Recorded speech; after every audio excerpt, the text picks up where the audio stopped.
Welcome to VTV Andhra Pradesh. Kakinada జిల్లా Tuni Janasena party రాజకీయ వ్యవహారాల కమిటీ చైర్మన్, రాష్ట్ర పౌర సరఫరాల శాఖ మంత్రి నాదెండ్ల మనోహర్ జన్మదినం సందర్భంగా శనివారం తుని రాజా గ్రౌండ్లో రాష్ట్ర స్థాయి SKS PT session 2 T20 cricket tournament ప్రారంభోత్సవం జరిగింది.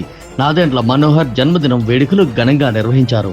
ఈ సందర్భంగా జరిగిన కార్యక్రమంలో నాదెండ్ల మనోహర్ రూపంతో రూపొందిన భారీ కేక్ కట్ చేశారు. ఈ సందర్భంగా బోడపాటి శివదత్త మాట్లాడుతూ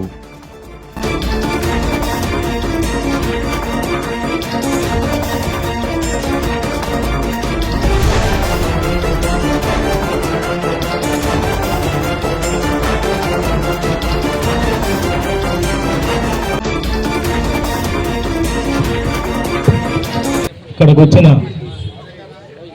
వేదిక మీద ఉన్న పెద్దలందరికీ కూడా కూటమి ప్రభుత్వం నుంచి నా హృదయపూర్వక ధన్యవాదాలు తెలియజేస్తున్నాను. జరుగుతున్నాయి. ఇంత ఘనంగా ఈ జన్మదిన వేడుకలకు విచ్చేసిన ప్రతి ఒక్కరికి కూడా నా హృదయపూర్వక పాదాభివందనాలు తెలియజేస్తున్నానండి. నిజంగా ఇందాక అందరూ చెప్పినట్టుగా దాతలు ఎక్కడి నుంచో రారు, మన కష్టాన్ని చూసేస్తారు. అందులో భాగంగా ప్రత్యేకంగా నేను ఆంజనేయ రెడ్డి గారికి ప్రత్యేక ధన్యవాదాలు తెలియజేస్తాను. ఎందుకంటే ఆయన యువకుడు, వ్యాపారవేత్త, కానీ